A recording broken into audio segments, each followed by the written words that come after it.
ठीक है, आशुतोष आपको रोकना चाहेंगे। प्रताप सिंह खाचरियावास हमारे साथ जुड़ गए हैं, उनका भी हाल जान लेते हैं। प्रताप सिंह खाचरियावास जी, स्वागत है आज से राजस्थान में आपका। सवाल यही कि बत्ती लाल की गिरफ्तारी हो गई है, लेकिन इसके साथ साथ सियासत भी जारी है। किरोड़ी लाल मीणा आपसे चंद मिनट पहले जुड़े थे, उन्होंने कहा कि ये तो अब जब पूछताछ होगी तो कुछ बड़े खुलासे होंगे और कुछ ऐसे नाम मैं बताऊंगा जिसको लेकर सरकार सख्ते में आ जाएगी। डॉक्टर साहब को बिल्कुल नाम बताने चाहिए, उनके पास तथ्य हैं, तो राज्यसभा के सदस्य हैं, उनको चीफ मिनिस्टर से मिलना चाहिए, पुलिस अधिकारियों से मिलना चाहिए। पुलिस अधिकारियों ने बत्ती लाल को गिरफ्तार किया है, तो ऐसा ही डॉक्टर साहब के पास कुछ है तो डॉक्टर साहब को रोका किसने है? वो भी हमारे परिवार के सदस्य हैं, उनकी भी जिम्मेदारी है। तो इतने दिन में तो उन्होंने तथ्य बताए नहीं, इतने दिन तो चुप रहे वो। अब वो जैसे ही बत्ती लाल की अब मैं और बताऊंगा तो और बाकी है, तो उनको आज तुरंत बता देने चाहिए। तो इतने दिन वो क्यों नहीं बोले? उनको बोलना चाहिए था। लाखों बच्चों के भविष्य का सवाल है। कोई भी गिरफ्तार हुआ है तो ये सरकार ने तो स्पष्ट किया था कि यदि कोई गड़बड़ होगी, यदि कोई सरकारी कर्मचारी गड़बड़ करेगा उसको बर्खास्त करेंगे, किसी सेंटर पे गड़बड़ पाई जाएगी उसकी मान्यता रद्द करेंगे। नकल करते हुए चप्पल में ब्लूटूथ पकड़े गए, सरकार सख्त थी, सरकार जानती है लाखों बच्चों के भविष्य का सवाल है, तो सरकार की नीति नियत स्पष्ट है। कोई भी गड़बड़ करने वाला बचना नहीं चाहिए। इसी कड़ी में गिरफ्तारी हुई है तो कोई बचेगा नहीं। जी खाचरियावास साहब, एसओजी की ये जो कार्रवाई है, केदारनाथ जाकर बत्ती लाल को गिरफ्तार किया गया, पकड़ा गया, दबोचा गया है, किस तरीके से उसे देखते हैं? क्योंकि जिक्र आपने भी किया कि मुख्यमंत्री ने पहले ही कहा था कि जो दोषी होगा बख्शा नहीं जाएगा, तो इस पूरी कार्रवाई को आप किस तरह से देखते हैं? चीफ मिनिस्टर ने जब पहले कह दिया, सब सरकार ने किया। सरकार की नीति नियत स्पष्ट है कि कहीं से किसी की शिकायत मिलती है तो सामने आना चाहिए कि उन्होंने क्या क्या गड़बड़ की। बहुत लोगों को अरेस्ट किया गया इस मामले में भी। किसी एक सेंटर पे कोई नकल करता हुआ पकड़ा जाता है, कोई ब्लूटूथ लेकर पकड़ा जाता है, कोई चप्पल में मशीन लेकर पकड़ा जाता है, कोई मोबाइल के साथ पकड़ा जाता है। इसका मतलब ये नहीं है कि पूरा एग्जाम गलत हो गया। लाखों बच्चे एग्जाम देते हैं तो बहुत मन में सोचकर एग्जाम देते हैं, तैयारी के साथ देते हैं। यदि किसी सेंटर पर कोई गड़बड़ हुई है तो वो सेंटर जिम्मेदार है, सारा एग्जाम जिम्मेदार नहीं है। इसलिए सच्चाई सामने आएगी और इसमें ये मानना चाहिए कि पहली सरकार है तो ऐसे मामलों में इतनी स्ट्रिक्ट होकर कार्रवाई कर रही है। और यदि किसी के पास और भी तथ्य तो उनको सामने लाने चाहिए। खाचरियावास साहब, जो अभ्यर्थी हैं, बड़ी तादाद थी उनकी, जिन लोगों ने इस परीक्षा में जो शामिल हुए थे, वो लगातार जो कह रहे थे कि तथाकथित जो है पेपर लीक की बात जो है सामने आ रही थी। कई जगहों पर प्रदर्शन भी उन्होंने किया था, मुख्यमंत्री से मुलाकात भी उनकी हुई थी। लेकिन अब बत्ती लाल से जब पूछताछ होगी, अगर कुछ लूपहोल सामने आते हैं तो सरकार आगे क्या कुछ कदम उठा सकती है? एक बार सच्चाई सामने आने दीजिए। जांच का विषय है, एसओजी जांच करेगी, इसीलिए गिरफ्तार किया गया।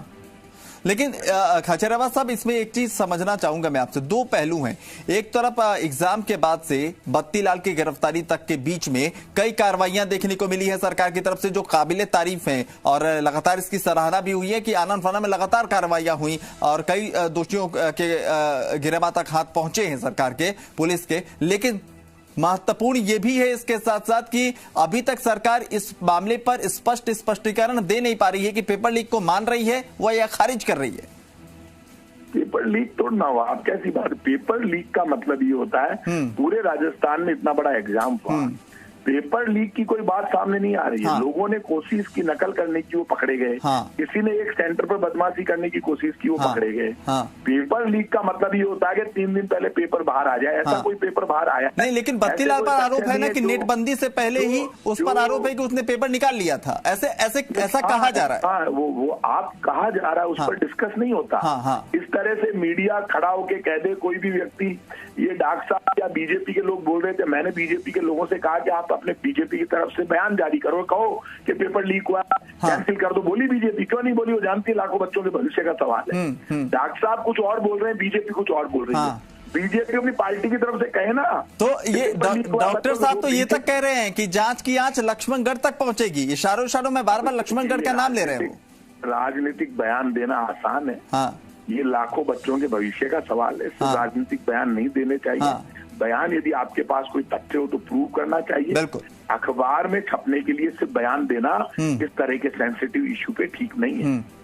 तो खाचरियावास साहब, एक आखिरी बात, जो अभ्यर्थी इसमें शामिल हुए थे बहुत परेशान रहे क्योंकि अफवाहों का बाजार भी गर्म था। तो अब चूंकि बत्ती लाल की गिरफ्तारी भी हो गई है, क्या कुछ कहना चाहेंगे उन अभ्यर्थियों को जो कि वो सब्र बनाकर रखें, सरकार के जो कार्रवाइयां हो रही है उस पर भरोसा रखें?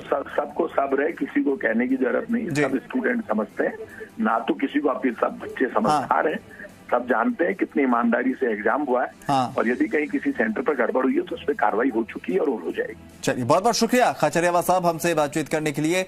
और तमाम जो दर्शक हैं इस वक्त, जो अभ्यर्थी रहे हैं और जिन्हें इसमें कहीं ना कहीं किसी तरह के कोई सवाल उनके मन में उठ रहे थे, तो मुझे लगता है खाचरियावास साहब ने भरोसा दिलाया है कि जो भी दोषी होंगे उन तक पहुंचेगी सरकार, बख्शा नहीं जाएगा। आशुतोष हमारे सहयोगी लगातार बने हुए हैं। आशुतोष, पहले डॉक्टर किरोड़ी लाल मीणा और अब खाचरियावास, दोनों लोग अपनी अपनी बात को मजबूती से स्थापित करने की कोशिश कर रहे हैं, लेकिन दोनों के सेंट्रिक में जो सेंटर है उसमें बत्ती लाल है। अब बत्ती लाल मुंह खोलेगा तब पता चलेगा कि असलियत क्या है, किसकी बात में कितना दम। आप देखिए, ये जाहिर है कि जिस तरह का सेंसिटिव मुद्दा है और पक्ष विपक्ष की तरफ से दोनों जो अलग अलग प्रतिक्रिया हैं वो सामने आ रही हैं। एक मंतव्य राज्य सरकार का बहुत साफ था कि किसी भी तरीके से बत्ती लाल को पकड़ा जाए, उसके लिए एसओजी को बड़ी जिम्मेदारी दी गई। एसओजी ने अपनी जिम्मेदारी को भी निभाया। अब सबसे ज्यादा जरूरी ये है कि इस पूरे प्रकरण की जो जांच है वो पूरी पारदर्शिता के साथ में हो। हाँ। और सबसे बड़ा सवाल अब ये है कि तमाम जो 16 लाख अभ्यर्थी हैं वो इस बात का इंतजार कर रहे हैं कि इसकी जांच जब बहुत तरीके से होगी, स्पष्ट तरीके से होगी, उसमें यह तय हो कि बत्ती लाल के पास ये पेपर कैसे आया था। सुबह 8:32 पे अगर उसके पास ये कथित पेपर लीक आ जाता है तो उस तक ये पेपर कैसे पहुंचा, और जो तरह तरह की बातें सामने आ रही हैं, एक बार एकदम स्थिति साफ हो जाए कि जो पॉलिटिकल कनेक्शन की बात कही जा रही है, तो किसी तरह का कोई कंफ्यूजन तमाम परीक्षार्थियों के मन में नहीं होगा। राज्य सरकार का एक बहुत सकारात्मक मैसेज जाएगा तमाम अभ्यर्थियों के बीच में और उनके परिजनों के बीच में कि सरकार इस तरह की जो परीक्षाओं को दूषित करने वाले लोग हैं या अनैतिक गतिविधि करने वाले लोग हैं उनको बख्शेगी नहीं, चाहे वो उनको राजनीतिक संरक्षण प्राप्त हो, चाहे उनका कनेक्शन राजनीति से ही क्यों ना हो। तो इसकी जांच एक बार बहुत स्पष्ट तौर पर हो जाए, उसके लिए एसओजी को पूरी अपनी एक बड़ी टीम तैयार करनी होगी और एक मिसाल पेश करनी होगी कि इस तरह का बेंचमार्क भी किया जा सकता है जब इस तरह के मामले सामने आते हैं।